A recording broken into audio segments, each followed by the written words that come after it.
Good morning, everyone. I think we'll give it a few minutes if there's a technical issue. Oh, there you go. Oh, good.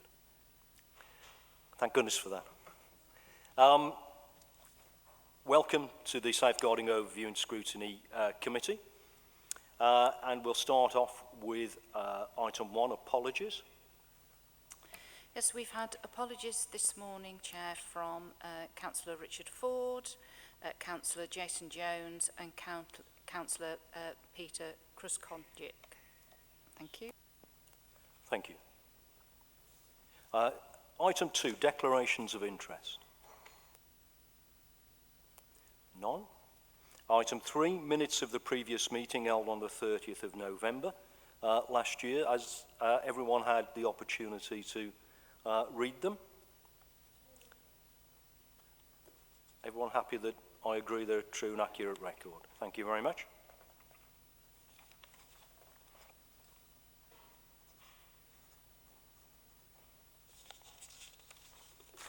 Thank you. Move straight on then to item 4, Staffordshire and Stoke-on-Trent Adult Safeguarding Partnership Annual Report, pages 5 to 54.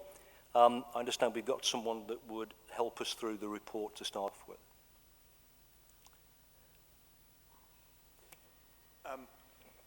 Chair, if you would, I'll introduce John Wood, who's the chair of the partnership board. It's a requirement that the board produces an annual report, and the annual report comes here so that the county can be assured that all agencies on the board are doing their bit for people to remain safe. Over to you. Yes, thank you. John, over to you then. Yes, good morning, Chairman, and thank you. Some new faces since we were last here, so I might just elaborate a little bit more with some background for those who might not be too familiar with the work of the Safeguarding Adult Board. I'm happy today to be accompanied by colleagues from the board manager, Alan Jones, and members of the County Council who you'll be familiar with, no doubt, Joe and Ruth. And between us, hopefully we'll answer any of the questions that you might have. And I would hope that there is a dialogue on this, because this is the opportunity for you to scrutinise the work of the board, and we value that process. So just by way of a few words of introduction, it is contained in your overview paper, but to put this into some illustration for you, the work of the Safeguarding Adults Board is governed by the Care Act of 2014, and we have a specific interest in those adults with care and support needs. And you will see in the report that we go into some detail in some parts. It's a 43-page report, and you see there the work of what the board does, what the subgroups do, and some case studies to illustrate as well. So we are talking about those adults in our communities who are most vulnerable, and we will know from the COVID pandemic that it's been a very challenging year, and that's an understatement. And the board and the board partners have had to adapt their working practices to actually deal with the remoteness in many instances of those interactions that need to take place. And that presents in itself some challenges, because much of the safeguarding work that we are involved with starts off somewhere. It's hidden. People don't come forward and report, and that's how, in some cases, the neglect and abuse is able to be perpetrated. I think the other thing I would say is, just to put this into a context, that those adults who are 75 years and above represent 50%, half of the cases that we deal with. So again, you can see the increasing vulnerabilities of some of the people that we're involved with, and the need to raise awareness, and the need for vigilance and people to take action when they believe something or suspect something is not quite right. And these case studies again bring to life some of those particular instances that people find themselves with, but there's just lots and lots of them. We just need to be looking out all the time. I think the other thing I would just add is that the way in which we've worked has changed, but also we recognise that the board, we're not a delivery partner, or we don't have delivery. Our focus is about seeking assurances around the effectiveness of the arrangements that we should have in place for safeguarding adults. And that remit includes the work that we've done to bring in the Care Quality Commission to understand what they've been doing as well, because they play a key part, and we always rely on their work. We almost dovetail the working practices because we're trying to achieve the same end, which is to keep adults at risk of abuse and neglect safe from harm.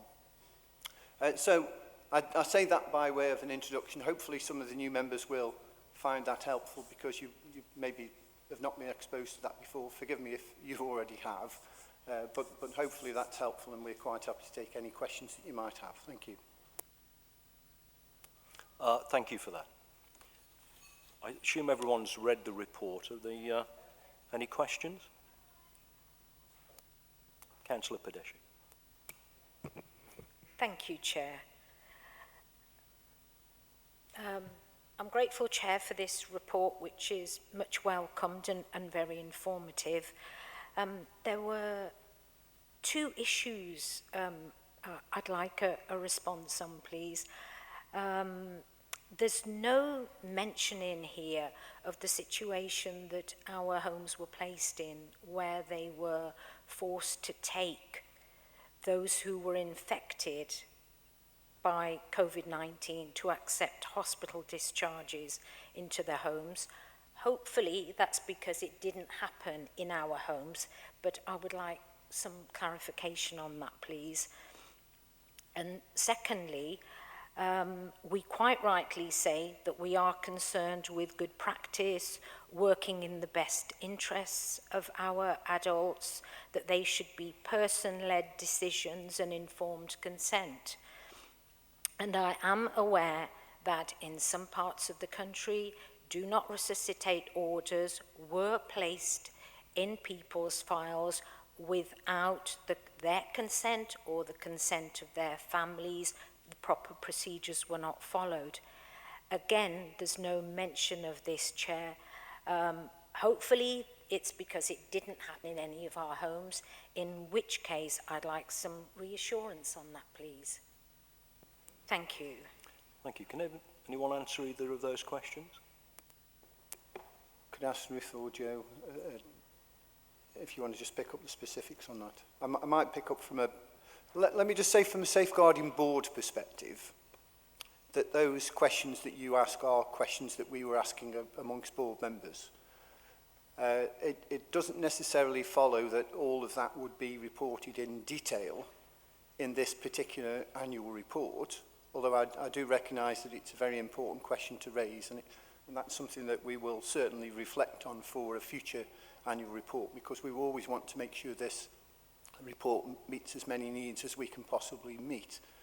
But at the same time, those two questions are quite specific, and colleagues, either Ruth or Joe or both, will be able to pick those points up for you. Hi. So just on those 2 points you raised, that we haven't had any particular concerns of either of those natures that have been brought to our attention from a safeguarding perspective.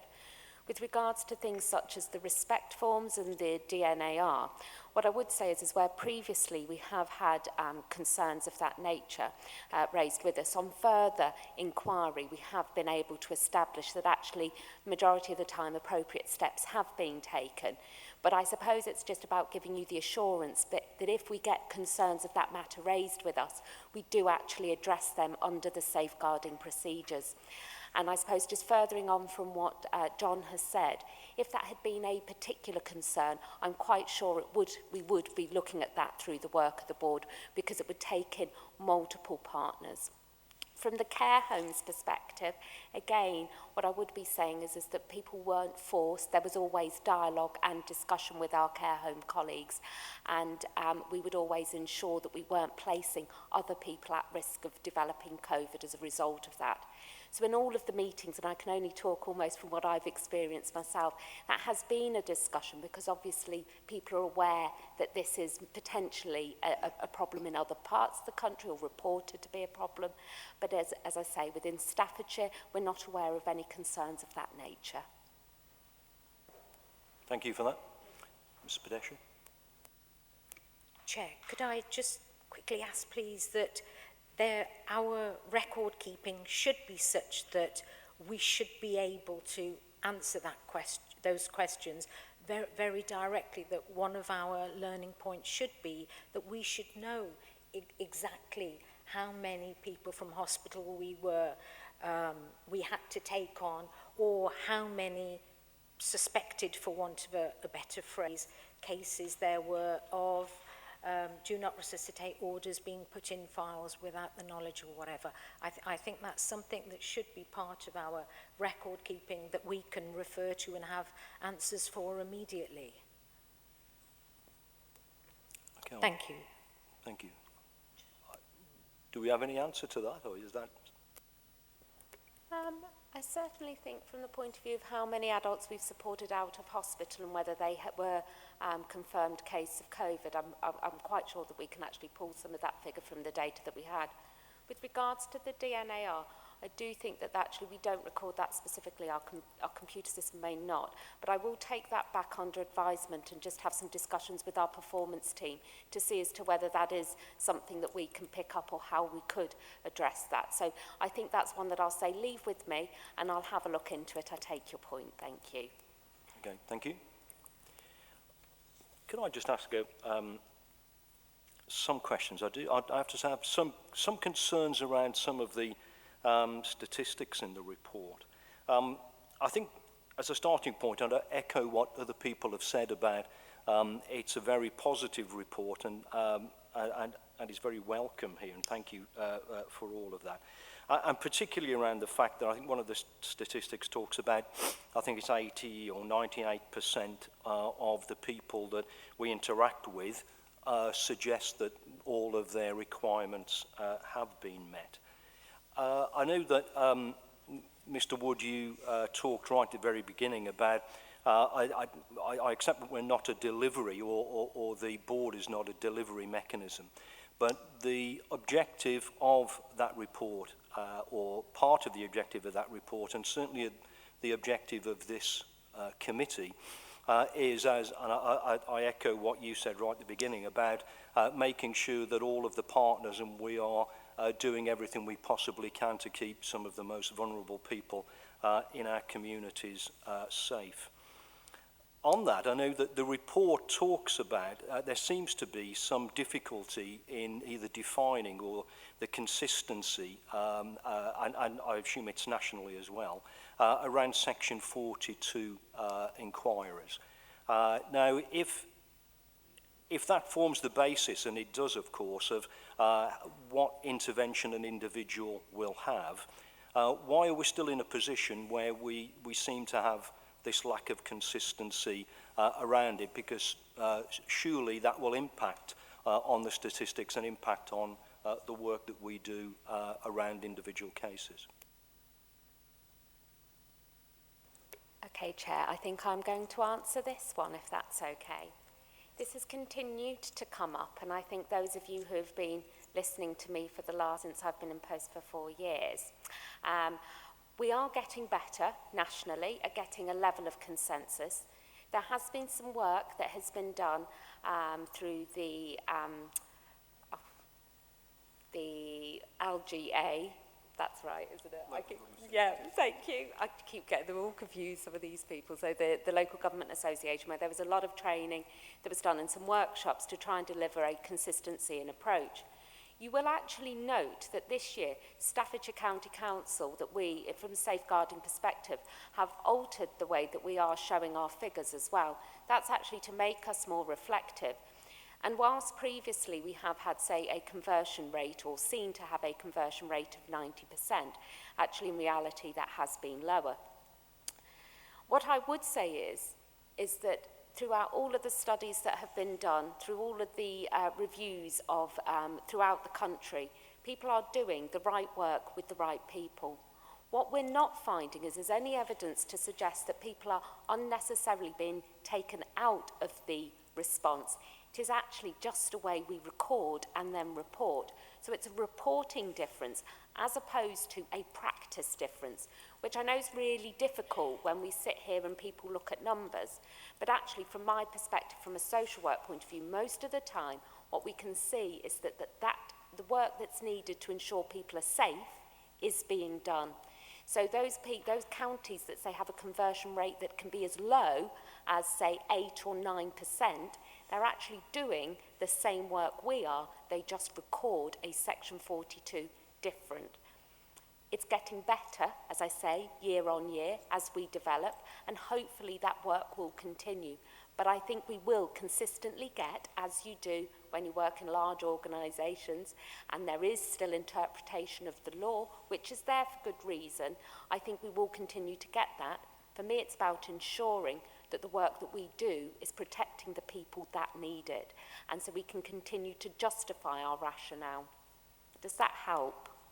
Yeah, it does, thank you. And it is very reassuring to know that the people who do the board and the report are convinced and reassured that that's happening.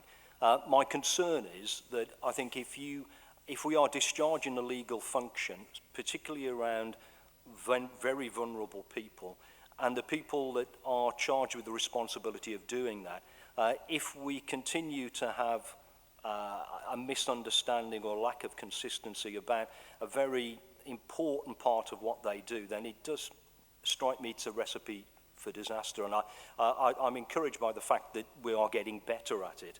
But it is frustrating that we don't have an agreed national standard around what this is. And, I fear that some people, some of our staff may well interpret, and I'll come on to the interpretation of various things in a second, but I think if you are operating from that position where very much individuals are having to make their own interpretation, then I fear that they may sometimes get that wrong. Mr. Wood.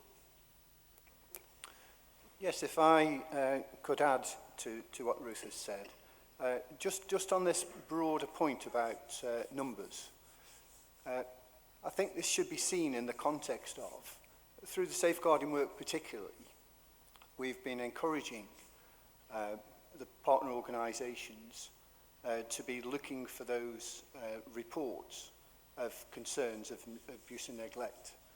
And it has taken some time because a lot of these concerns are hidden. By the nature of them, they are hidden. And for financial abuse, for example, nationally it's estimated that only 10 or 20% of financial abuse cases are ever reported. We know that domestic abuse is always underreported as well. So just to, that's an important context to what we're talking about here. So it should be seen as a positive that the numbers of reports of concerns have actually gone up. Now, the important point, and this is where I want to come back to what Ruth has said, the important point, once the partners know about those concerns, it's what is actually done. And the work of the Safeguarding Board is really to scrutinise and to seek assurances that the right things are being done. And again, it's important to recognise there's no targets here. There's not a target to have so many Section 42 inquiries or anything else. So the focus then is very much about how do we ensure that the harm that's being experienced can be mitigated, reduced, removed. And Chair, you've already made the point. An important figure is that when an inquiry is commenced, attempts are made to actually understand what that person who is concerned or at risk actually wants from that particular inquiry. And we know at the moment that 98% of those cases, those outcomes have been met. So that is a really important figure, and it's perhaps the most important when we look at what these numbers are actually telling us. That actually means that those risks in those individual cases have actually been removed or mitigated to the extent that the people are able then to get on and live their lives. So I think that's just an important context, and the numbers are important, but we shouldn't be too fixated on that, because there's such a wide variety in practice, and Ruth's only just touched the tip of that. There's been workshops, there's been discussions all up down the country on this for some time now.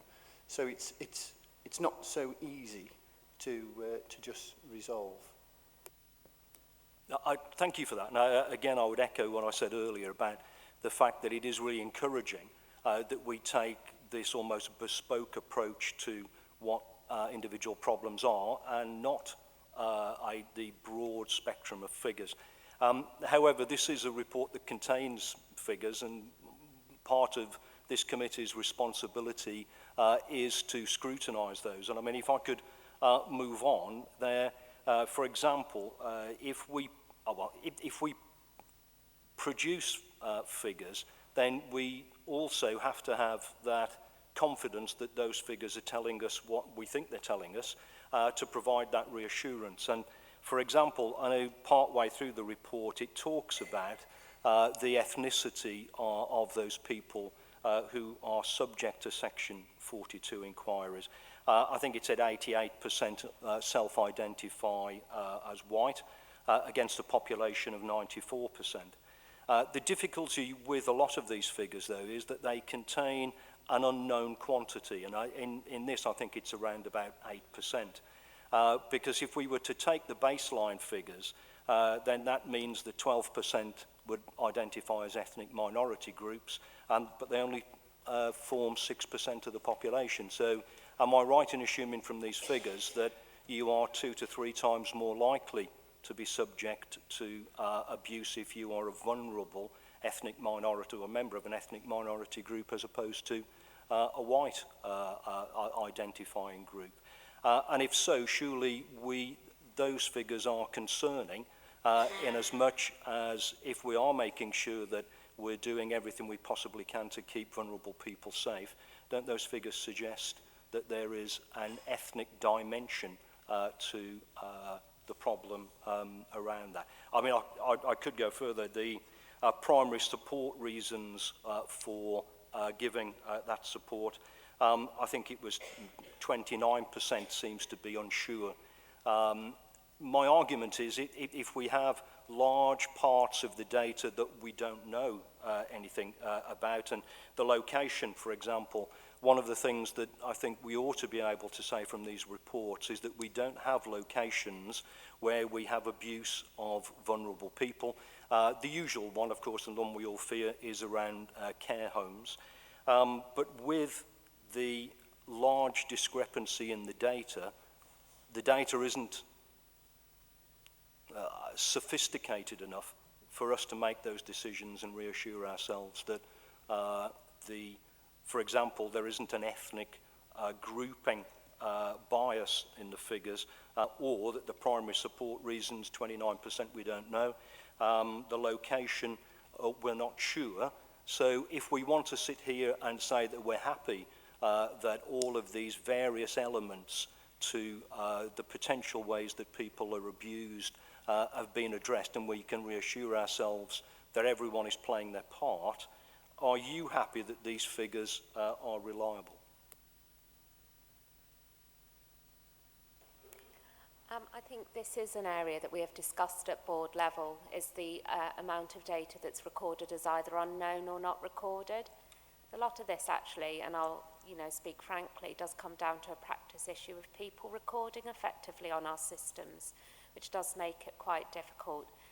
And so it is an area that we do need to address, and we are addressing, so that we do start to see, and I know this is about Staffordshire in particular, I know Stoke have made some changes to improve that as well. And again, we need to be doing that as a local authority, and I think it's really important, and I sit here as a social worker, that I am as good as the information I input to support the decisions that are going to be made. And so we need to be working to make sure that we enable and that we are ensuring that social workers and practitioners and those people responsible for inputting that information are doing so and are recording effectively. So I think you're absolutely right to raise it, and I think it does raise a number of questions that hopefully we can look to address over the next year and work with our teams to improve, so that maybe next year we sit here, and one of the things I know, and I'm sort of almost looking behind because I know it's something that Helen has often raised when we've sat certainly within our subgroup meetings, is the unknown data means we can't effectively necessarily plan for how we can support our communities as effectively as we should. And I think it's absolutely right for us as local authorities to be challenged around that. And so we do need to be looking at that, and hopefully we will work on that further over the next year. And hopefully next year when I sit here and we go through this, this report again, we will see those numbers reducing, because then we will then be able to say, yes, we're fully aware as to what the situation is within our community, and do we have such large discrepancies within our communities with regards to who's at risk of abuse and in what settings. No, thank you for that. And again, it isn't a criticism. It just is one of those things that we are charged with making sure as a scrutiny committee that we're happy that there isn't an ethnic dimension to the problem. We are happy that we don't have a problem in care homes and various other things. And I would respectfully suggest that the statistics don't help us in that decision. And actually we're in that limbo around whether that's right, wrong or indifferent. So, and I hate to stick with the stats, but this will be the last question on it. When we looked at the graphs around, I think it was the section 42s, Staffordshire, I think was it 12,000 concerns raised against 4,000 the previous year. When we look at Stoke-on-Trent, they have a significantly smaller increase. And the report suggests that that is due to a recent stated case where some of the definitions have been changed. The difficulty I have with that is we have in Staffordshire a massive increase based on presumably the new definition of that court case, and in Stoke-on-Trent a much smaller increase. So is that Staffordshire having an overzealous interpretation of the court case, or Stoke having an underzealous interpretation? The difficulty again comes back to this business, doesn't it, about trying to make sure that we safeguard people. And I would suggest that if we are moving from 4,000 to 12,000, I'm not sure that we are not missing an opportunity somewhere around there. And it does seem to be that the two situations can't both be right, can they? Either Stoke are interpreting it right, or we are, or the other way around. And it is just more evidence, if you like, that the facts and the figures are not perfect. And I understand the reasons why they're not, but they're not helpful to us making some of these decisions about the confidence that we have that the most vulnerable are being protected. So are we likely next year to maintain that huge increase because of the interpretation that we put on it? What are Stoke doing different? And again, if you look at pages 34 and 35, we seem to have a large increase, and our section 42s are coming down. Stoke-on-Trent don't, and their section 42s remain stable. I just feel one of us has got it right and one of us has perhaps got it wrong. It might not be that, that sort of a binary decision. I'm sure it's much more sophisticated than that. But again, it's about what sort of confidence do we have as a committee here that our processes here in Staffordshire are right. Okay, so over to me again. So when it comes to Staffordshire's figures, this isn't as a result of any of a court decision. This is actually due to the way we've previously reported. if I was to show you some of our figures from the previous years that we recorded locally, as in from our team's perspective, so the number of concerns we had coming through, you would see that yes, there has been an increase, but it isn't as steep as you're seeing in this report. For us, this was about us, as I said earlier, bringing us in line with identifying the concerns that we have come in, that actually we make a decision on very early in our process to say it doesn't require a Section 42 inquiry. Previously, they hadn't been included in our figures from our performance team. When this was picked up this year and actually addressed effectively, it has made us look this year like we have had a significant increase in the number of referrals. So whilst over this year our numbers of referrals have gone up by, I think it's 8%, something like that, which is sort of almost nationally average in that sense, it just looks, compared to the report from the previous year, that we've had a significant increase, which we haven't. It was trying to show our conversion rate is actually coming far more in line. We knew this year was going to make that very difficult because it's a very stark difference, and there was a discussion had as to whether we should do it, how we did that, because of the challenge that might afford us. But we took the decision, as always, as I hope is the way we choose to work, is just to be open as to where we're at. We don't work that much differently from Stoke, and actually by making that change, our conversion rate into Section 42, as I say, is falling much more in line with the net average. And it isn't because we're fudging our figures or anything like that. It's actually because we're being far more reflective of what we have coming in to our system. So I'm quite happy, if you'd like, for me to share our number of concerns that we've recorded, which might then offer you some of that assurance that you can't see within this report. No, thank you for that. And again, I don't want to distract away from the fact that when you read the report, it does contain many examples of good practice and where we've done the right thing. And again, I'm incredibly grateful for all the officers who do that. I'm going to sound like a scratch record now, but I think part of what we have a responsibility to do as a committee is to reassure ourselves that the council is doing the right thing, and I'm not sure these figures fully support that.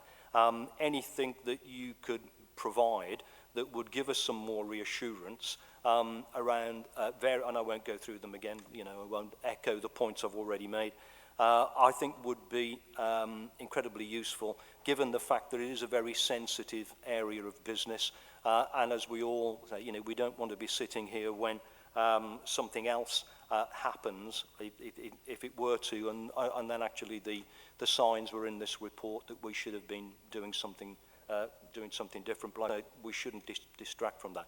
I'll come to you just in a second. Mr. Wood. Yes, if I could pick up the reference you made to Stoke-on-Trent, and again, I feel qualified to comment, being the chair of Stoke-on-Trent as well as Staffordshire. I don't want to go into the ins and outs of Stoke, but what I might say, which might serve as some assurance to you, is that we know from a recent safeguarding adult review that there are a number of cases in Stoke-on-Trent which have not been recorded as safeguarding concerns, but would have been recorded in Staffordshire. And if we go back to the point that Ruth just made a moment ago, the emphasis is very much on visibility. We don't want to have cases hidden because there are people at the end of each of these. And the important point I made right at the outset was, it's really important to be aware of those concerns and then to make a judgment as to what is the most appropriate course of action. So the fact that these numbers have increased, and they have increased quite markedly, I might say is a brave decision on one sense from the county council, because it could be misconstrued that there is a particular problem or particular series of issues that are out of line with what is going on elsewhere, and in fact that is not the truth. And I think Staffordshire in that sense should be commended for that approach. That's not to be complacent, it's just to say that we're able to have more discussions on the basis of we have more information available to us. With the caveats, of course, that we raise lots of questions that we still don't have answers to, but that is very much a work in progress, and the fact that it's taking place is positive. So I just want to put this other slant on it to say that, you know, we should take some assurance from the fact that this work is ongoing to bring all of this out into the open, and I think the questions that are coming from this committee today are very helpful indeed in helping us with that momentum. I think as an independent chair that is incredibly reassuring, of course, because there is no bias within any of that, so that is very encouraging. Councillor Pedesci, I think you wanted to ask a question. Yes, just a very quick comment, please, Chair. On page 53, there is sadly a long list of the various kinds of abuse we might come across. Could I ask, please, Chair, that FGM be considered as one of the ones that is highlighted in that list? That list is the list that comes directly from the Care Act, so that is the list that we have to use. We do consider FGM, so FGM does come, is sort of what I don't want to say subsidiary, that sounds wrong, but it is underneath a number of those areas, so either under physical abuse, emotional, domestic abuse. So we would be considering FGM, and we have provided training to staff around FGM and their awareness previously. We can't make it a separate one because the Care Act doesn't allow us to. Okay. Thank you, Chair. Sorry, I wasn't aware that this was lifted directly from the Care Act. Okay. Thank you. That's great. Sorry. Oh, Councillor Burnett. I just wanted to ask a question around page 16, where we've got this graph that says prevention, protect and empowerment. I've been in quite a few care homes for the last few months, and over the COVID period when they've been in lockdown, I quite understand that a lot of the residents have lost glasses, hearing aids, they've not had their feet done because nobody's been able to go in and sort these things out, they've lost teeth or they've got broken and that, and nothing seems to be done about that, and none of these appointments seem to be being made, and there's all these people who obviously are not eating properly, they can't see properly, they can't hear what people are saying to them. What sort of quality of life is that for them when it's a responsibility of the care homes to arrange these appointments or get the families to, and it's not been happening because of COVID, but now some of the things have lifted, surely we should be getting on top of these things now, and it's just not happening.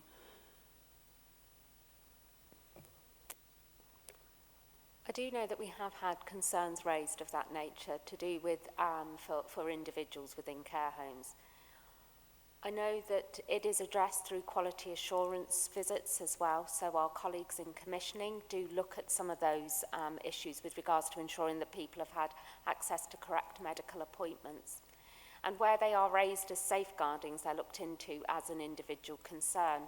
What I would say is obviously if you yourself have been going in and identifying some concerns, or some concerns in particular care homes, please do get in touch and we'll look at those homes and make sure that we can get the assurance. We are kind of limited in our response by the information we have in. And whilst we can look at individual concerns, if we've got broader concerns, like I say, there are mechanisms in place for us to review that on a more whole scale level rather than for individual adults, which can actually be far more effective than us just looking at the individual. So I would ask, and I know that you will do, if you can just let me know where you've identified those concerns, and I can speak with colleagues that we have to be able to go in there, do some targeted visits with those care homes in those areas. As you've said, now that the restrictions are lifting, we ourselves as well have greater visibility within the homes as well. Obviously ensuring that, you know, that we're mindful of if there's outbreaks, etc. within the home. But I think it's really right that we look at that. Absolutely right, and I totally agree. This is about people's quality of life. It's not just about major events that might happen, but if you can't see properly, if you can't hear properly, you can't engage in activities effectively. You know, none of us would want to live like that, and that's exactly what we're here to try and support people, to ensure that they get that. And so whilst people might see that as low level, I think of it as being our basic rights to be able to, you know, be able to live as we want to. So please do share those with me, and I can get those looked into and feed back to you as appropriate. Councillor Perry. Thank you, Chairman. Mine's not so much a question, but as an observation, if I may, please. Just to say thank you for the report. I have made it my business over the last few years, particularly through the COVID years, basically, to go into care homes, not literally, virtually, not literally go into them. And I can only say that the reports I've had from there, from staff, from the users, even at outside, there was visitors, two people there, which I spoke to outside virtually, and they were reassured that Staffordshire was doing all as it could to enable them to do and carry out the work they were carrying out in their care homes, if that's any concern. I know it didn't happen everywhere, and I didn't get into all care homes, but I did actually get into quite a number of care homes. And also I had contact with an organisation that looks after adults with learning difficulties, and even they couldn't praise Staffordshire up enough in your department for the work that they've carried out. So it's just an observation. It's not all negative. There have been some good, obviously, observations come out of it, but I just wanted to put that in on record to say that you're doing the best you can, and we can only thank you for it. Thank you. Oh, sorry, could I just say thank you ever so much. It's always nice, you know, to get some feedback to hear that there is some, you know, we are making some difference that we hope to be, and that's lovely. And I'll take that back to the teams as well, so thank you for that. Councillor Wilcox. Thank you, Chairman. You speak very well around the information and the importance of getting the correct data that's put into the system to make sure that we're not missing opportunities, etc. Is there any sort of sampling or check of the information that is input by whether social workers or practitioners, so that we can actually make sure that if there are any training issues or anything is identified, that training can be put in place to make sure that we are capturing exactly the information that we need going forward? Thank you, Chair. Absolutely. And I never thought I'd say this, but I love a good audit.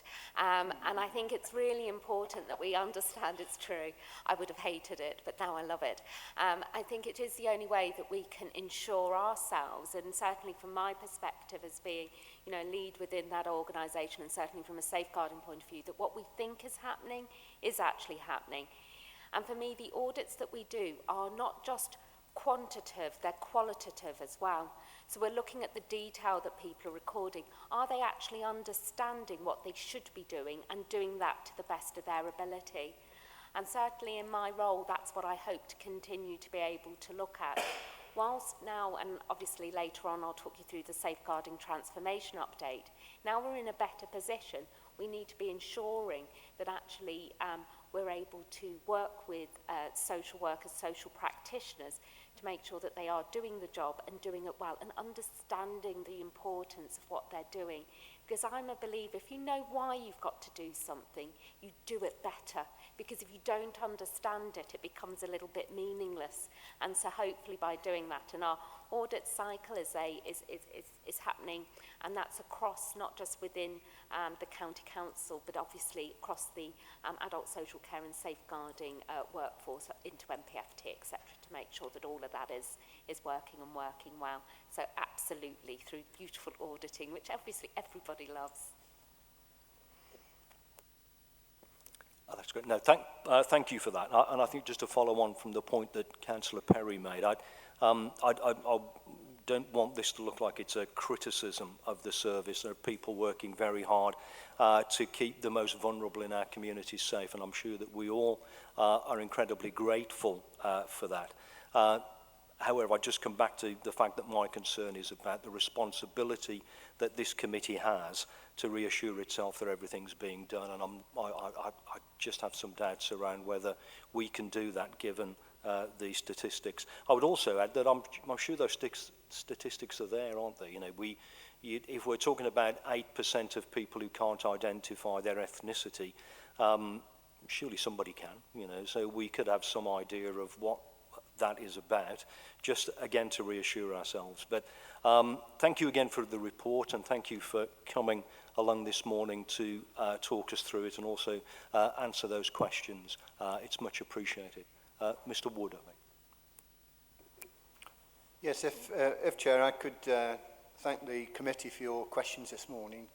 As I said earlier, it really is important to us that we come along and have this opportunity for you to ask questions of us, because we're not complacent by any means. And I just want to pick up a comment that you've made. I think a few times you've made it, Chair. This is not a criticism.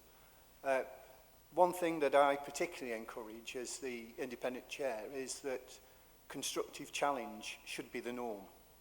And I start each and every meeting by saying that is to be welcomed, and it's often easier to say than it is to achieve, because there's not too many people who enjoy sharing dirty linen in public or certainly at meetings.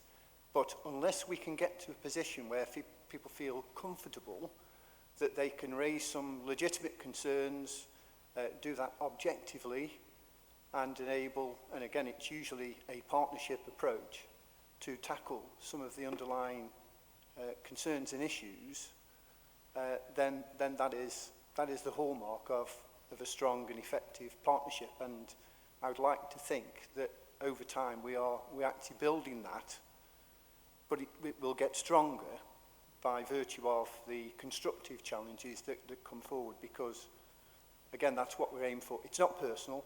It's about the systems that we operate, and it's about the willingness then of the partner organisations to change their practices, pretty much in the line that's just been mentioned, to ensure that they are the most effective in tackling the things that we need to do. And you know, there's a whole range of issues associated with, you know, cultural challenges and professional curiosity, which we haven't gone into today, but it's a very important part of our work. And I just want to thank you again on behalf of my colleagues for the way you've received us this morning, because it's helpful to us. Thank you. No, thank you for that. And again, as the independent chair, that's incredibly reassuring to hear that. I am very conscious that I use the word criticism, because we are here to scrutinise, and hopefully that's what we've been doing. My fear, though, is that there are hundreds, if not thousands, of people who provide this service on a daily basis, and they will see it as criticism, and I don't want that to happen. It is about healthy challenge to make sure that we're doing these things right.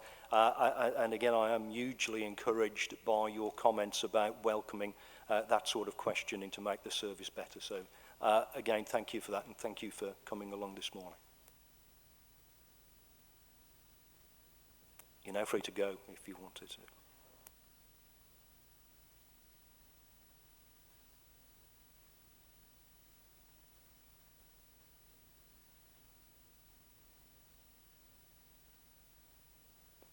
If we could move on then to item 5, deprivation of liberty safeguards, pages 55 to 62.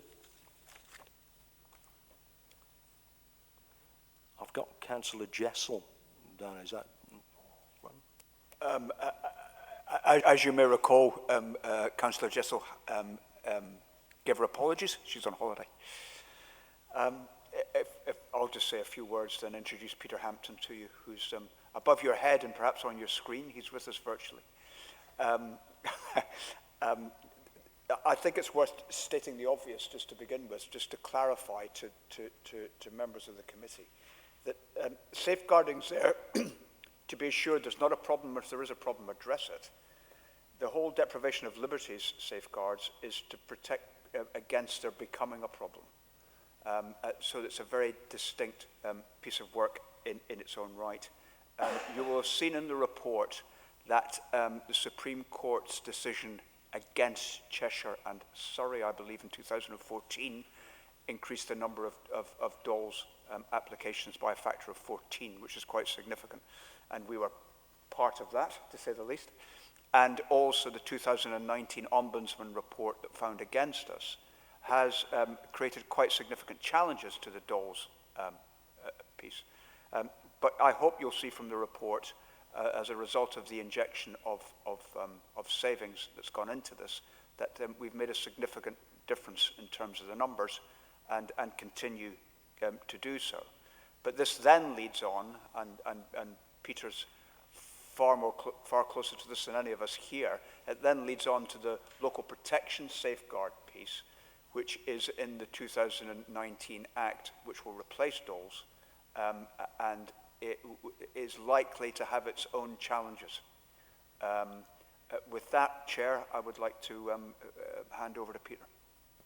No, thank you for that. Peter, over to you. Thank you, Councillor. Thank you, Chair. Yeah, that's a good synopsis in brief. The challenges that has been in place for DOLS, exacerbated by the Supreme Court decision in 2014, absolutely correct in terms of 14-fold increase in referrals almost overnight. And the Ombudsman inquiry into Staffordshire in 2019. But as you can see from the report, even with increasing referrals, we expect referrals to increase this year to around 4,500. We are reducing the backlog in unallocated assessments for deprivation of liberty safeguards. You'll see in the report that around the time of the Ombudsman inquiry, the backlog was around 3,500.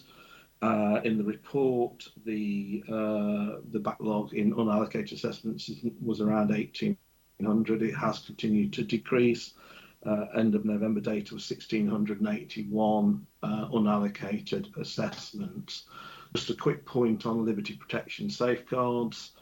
We have had confirmation now from the Department of Health and Social Care that there is a delay in the liberty protection safeguards, which we were expecting, to be fair. We now do not have a date. We're expecting the consultation to start this month, hopefully, but we do not have a date now for the LPS to be implemented. So I suppose it's watch this space. So we have DOLS at the moment, and we continue managing that process over the next year or however long before the liberty protection safeguards comes in. Hopefully you can see the progress within the report, and hopefully everybody's had an opportunity to read it, and I'm open to any questions that anybody would like to ask. Thank you for that. Anyone?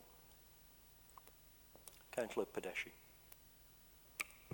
Thank you, Chair. Just two very quick comments. On page 59, the term, on point 18, the term not granted seems to be a bit misleading. I'm not sure whether it's a term that we've come up with or whether it's a nationally recognised one, but if it gives the impression that an assessment has come in, an application has come in, it's been considered and it was decided it can't be granted.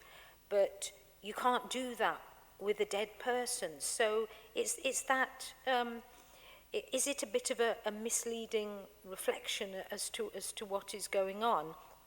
And I think probably sorry, I'm on a screen. I apologise for not being there in person today, Councillor. It is a bit misleading. Unfortunately, it is again linking to the safeguarding data that Ruth explained earlier. This is information that the Department of Health and Social Care require of local authorities, and the terminology used is in the legislation, and the definition of not granted, unfortunately, is defined for Staffordshire rather than by Staffordshire in this respect. We did have a little bit of a disagreement a few years ago.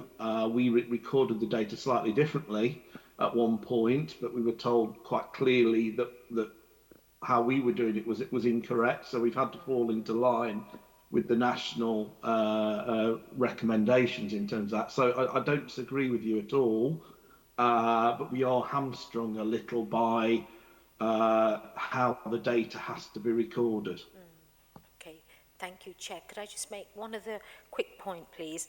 The new Act, in anticipation of the new Act that we're told about on page 60, could I have some reassurance or idea as to how confident we believe we are about being prepared for the consequences of that new Act, please? Yeah, I mean, obviously the planning for it will take place over a period of time. We have a number of forums already in place with our partners across Staffordshire, so that's Stoke-on-Trent, City Council, ourselves, what is currently the CCGs, the NHS Trust, Acute Trust, the hospitals. So we're involved with all of those organisations. We've also got a regional grouping on this, so within the West Midlands, and we have a support coordination function funded by ADAS, the Association of Directors of Adult Social Services, within the West Midlands. I think one of the challenges we've got now is the lack of a date. We had a date which we knew was not achievable.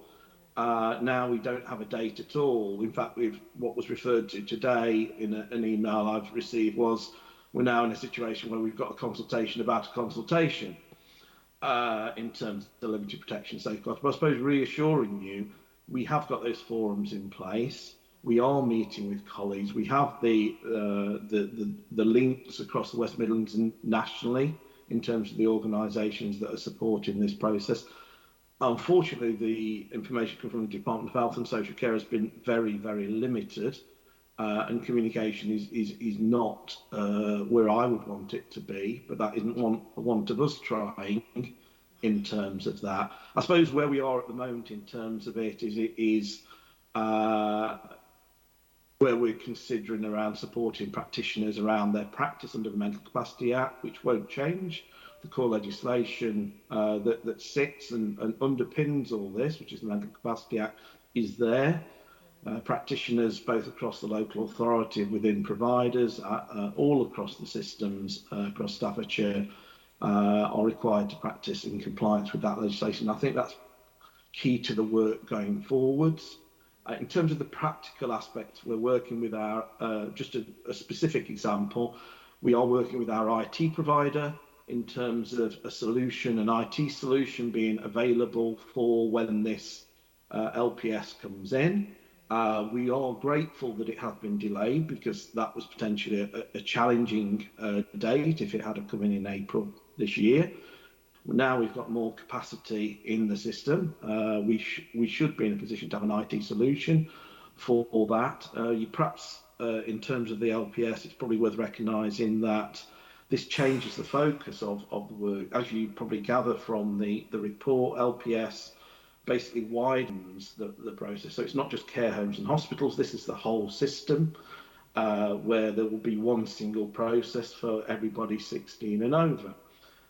We're also working with our children and family colleagues, so within Staffordshire, of course, with the 16 and 17-year-olds that will come into LPS. So I'm confident at the moment that we've done as much as we can at this moment in time, and we're not we're trying to be as efficient as possible by not committing too much resource until we know we've got a fixed date in doing it. So try not to do too much work which we have to then do again, if you see what I mean. It's a challenging one when we don't have a definite date. Okay, thank you, Chair. Thank you. Peter, I suppose just one question, and it comes back to the role of this committee here about reassuring ourselves that the processes, not only this one, but as we heard previously, we're getting those processes right. And I think it is important, obviously, that we are making decisions here about depriving people of their liberty. And obviously that is the right thing to do in the right circumstances, of course. We just have to assure ourselves, though, that the practices that we are using are reasonable and proportionate. I'm sure now, in paragraph 17, you give us some statistics. I think it's about, was it just over 1,000 dolls recorded and 37 not granted. Do we know how that compares? Is 37 good, bad, or indifferent? Is 37 an indication that we're being a bit overzealous in how we look at these things? Or I don't know if there's any national figures or standards available, but it would be something that we could use to reassure ourselves that actually we're getting these decisions right, given the importance of them. You're probably going to say there's no national comparator. No, I'm not quite going to say that, Chair, but I think it's very hard to compare nationally. I think the challenge which was identified within the safeguarding report is the same in deprivation of liberty safeguards. We all do things slightly differently across the nation. In terms of reassurance, though, what I'd like to focus on really is what we do in Staffordshire. So in terms of our assessment, so we have introduced an audit process in terms of our assessors. So in terms of a regular basis where we can compare it to within Staffordshire.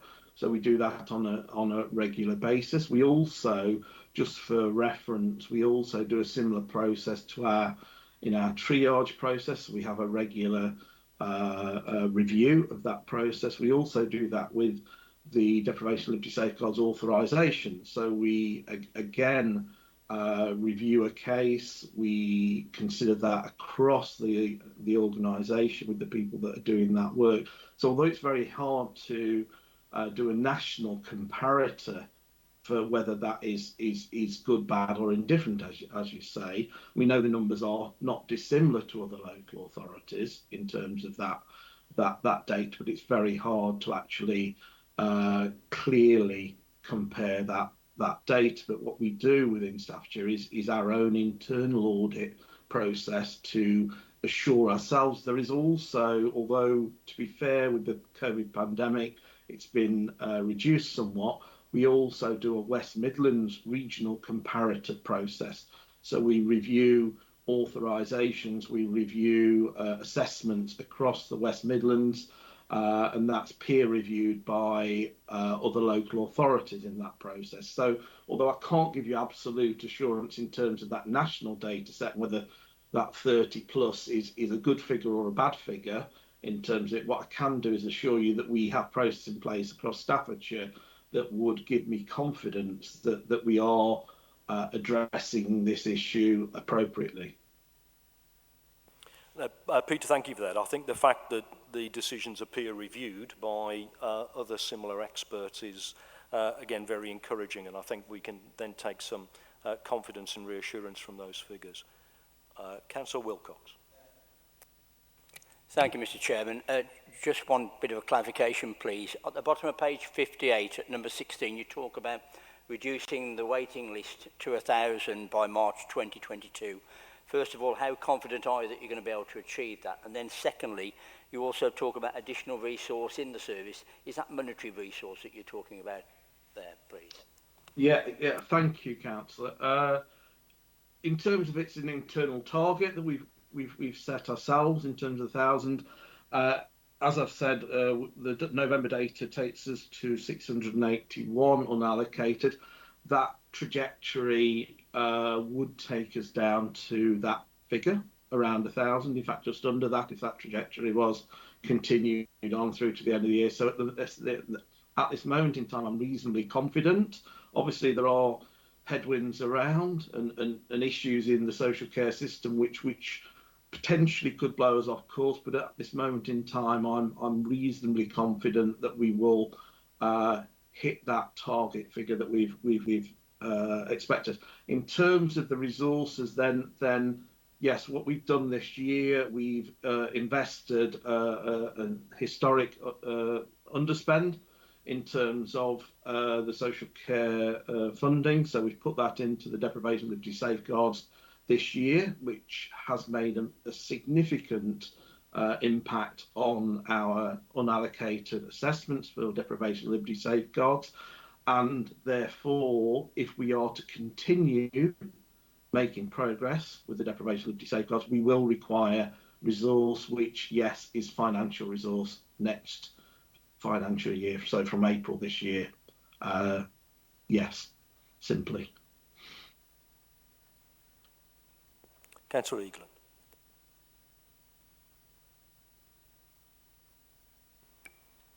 Thank you, Chair. I'd like to draw your attention, please, to the deprivation of liberty in the community, page 59. It states that the extensive document application is carried out by social workers, and as you turn the page, item 25, it says there are currently 47 ongoing cases made up of 39 renewals and 8 new applications. Can you tell me if there's any chance of reducing these numbers, or is it due to the pandemic? Yes, the community deprivation of liberty is the only way that non-care home and hospital deprivation of liberty can be authorised, so it has to go through a court process. Just to give you a bit of a flavour of this, in terms of, although that gives some information on our current situation in Staffordshire, what you also need to be aware of are the significant challenges within the court systems at the moment. The waiting time now for community deprivation of liberty applications is around 6 months. So we have a significant time period. So yes, there's a large piece of work done by a social worker, quite bureaucratic process. The application is made to the Court of Protection, and the court eventually authorised the community deprivation of liberty. In terms of reducing those numbers, in terms of that, the likelihood is, I would imagine, over the next 12 months, this work is led by the community teams, primarily within adult learning disability, that those numbers will continue at the level they're at or increase in terms of those community deprivations of liberty. Now we're aware that the LPS is not actually being implemented in April this year.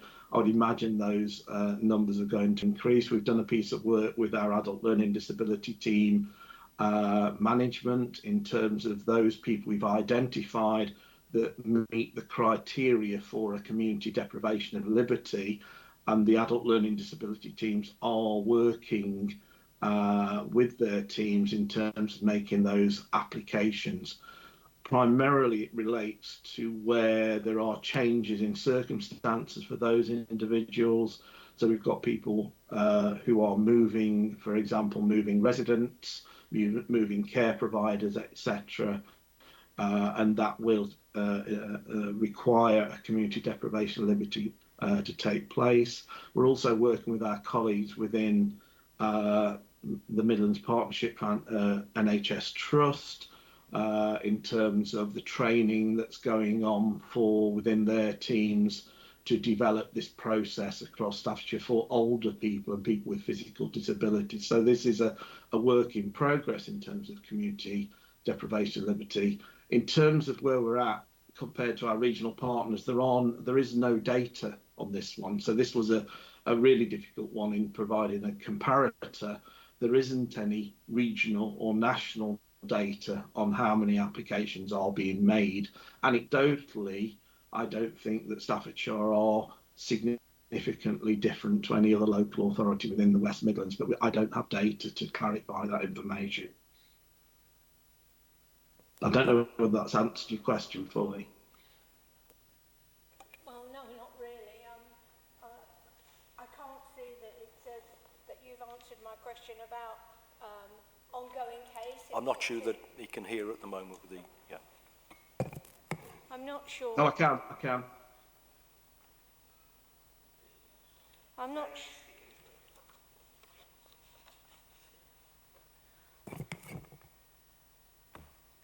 I'm not sure that you have, but this is my first time on this safeguarding committee, so I'm a stranger to it, and it seems to me that the cases are going up, and I think it might be, maybe it's just me, maybe you should take up a comparison to other areas other than Staffordshire and Stoke-on-Trent to find out how they're going on and do a benchmarking exercise.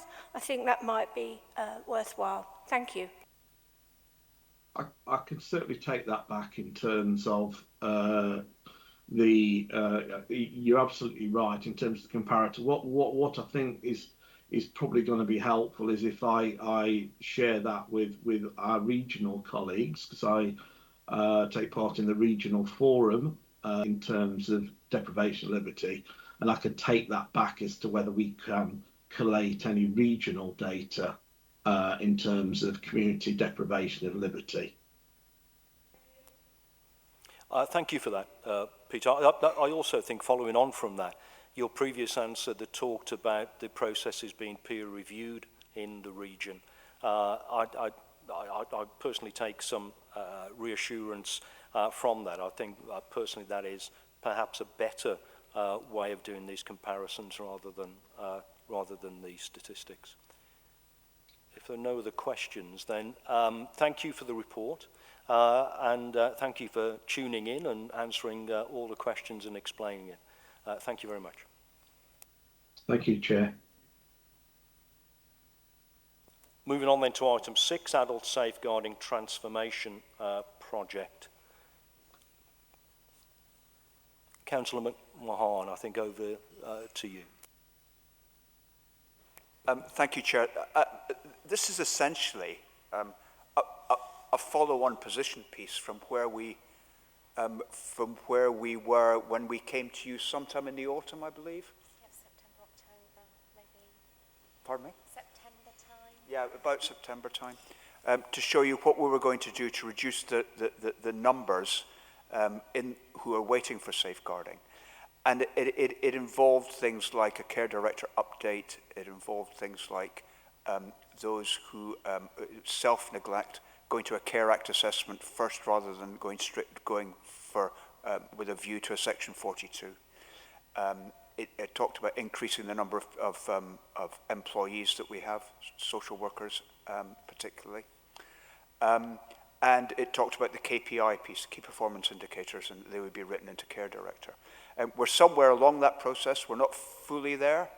But despite the fact that we're not fully there, particularly in terms of capacity, because those who have been appointed only restarted in 2022, the results are encouraging.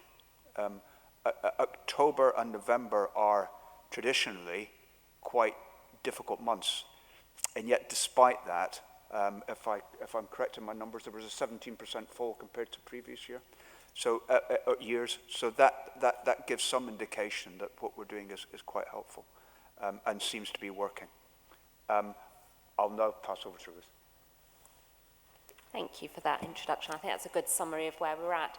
So as you know, when I came last time, we were getting through some of that work with regards to looking at the transformation. We had made some of the changes to Care Director and had gone through the recruitment process.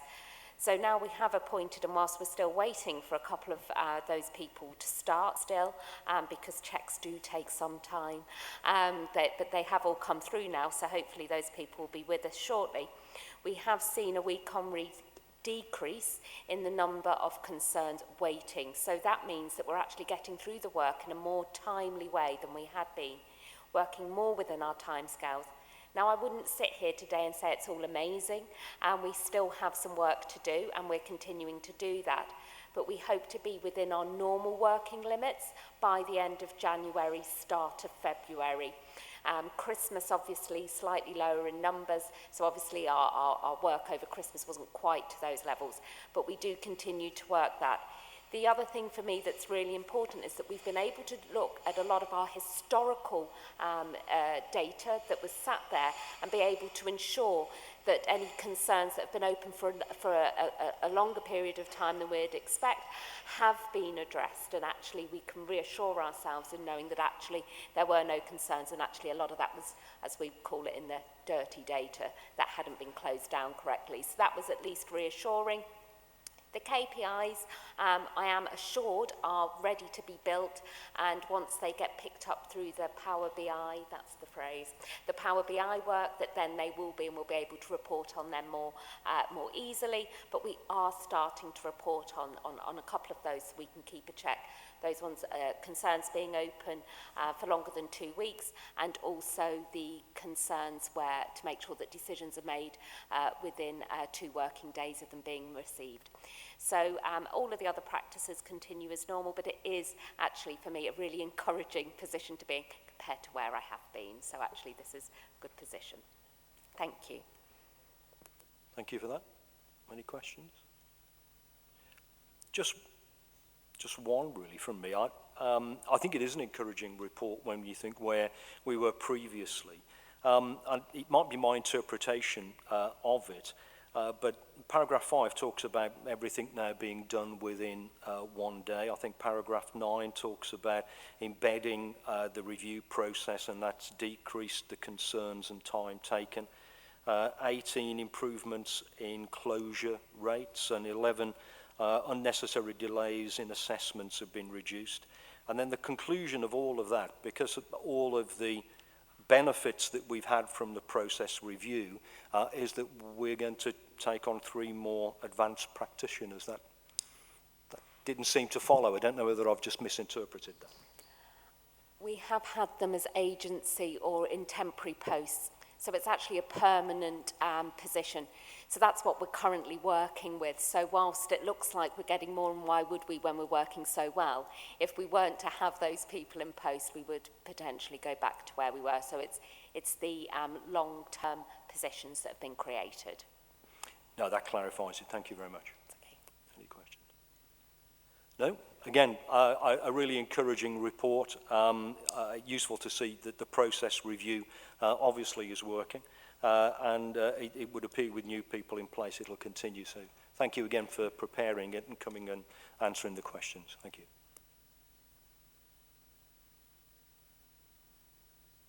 Item 7 is the work programme. Helen, over to you.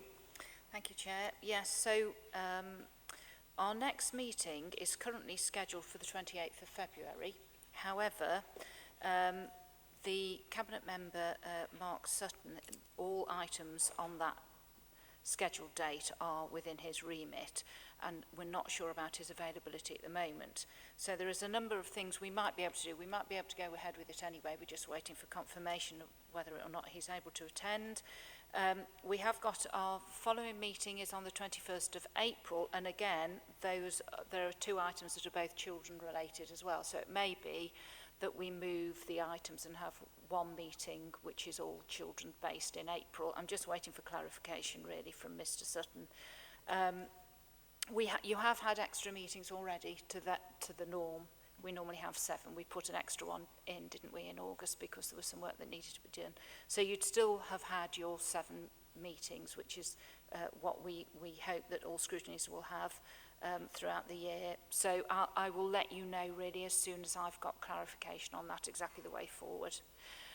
Then just to let you know, we've got the Spotlight review is on Friday. Mrs. Perry is your member on that, and that is on sexual harassment in education. So that will be their meeting with their information gathering, really. You've got a large number of attendees, haven't you, Mrs. Perry? So we're hoping it's going to go well. Nobody's asked to attend virtually so far, so fingers crossed we get everybody in the room, because it just does help the discussion, doesn't it?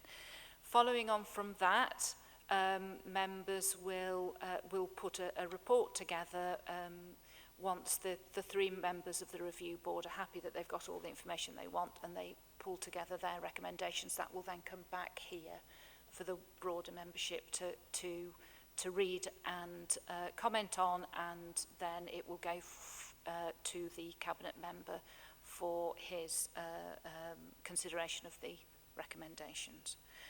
The one fly in the ointment really on the work programme, which has been a bit of a fly in the ointment all the way through, is the McAllister report that was requested, and we still aren't sure when that's going to be able to come to us, because we're waiting for the final publication date on that. Okay, thank you. No, do we know why the McAllister report is delayed? No, I don't, I'm afraid. I don't think there's any specific issue other than maybe just the world is still not as it should be. But I'll try and find a date on that. Every time I ask, I'm just told it's not been published yet. So. That's lovely. Thank you very much. Any other?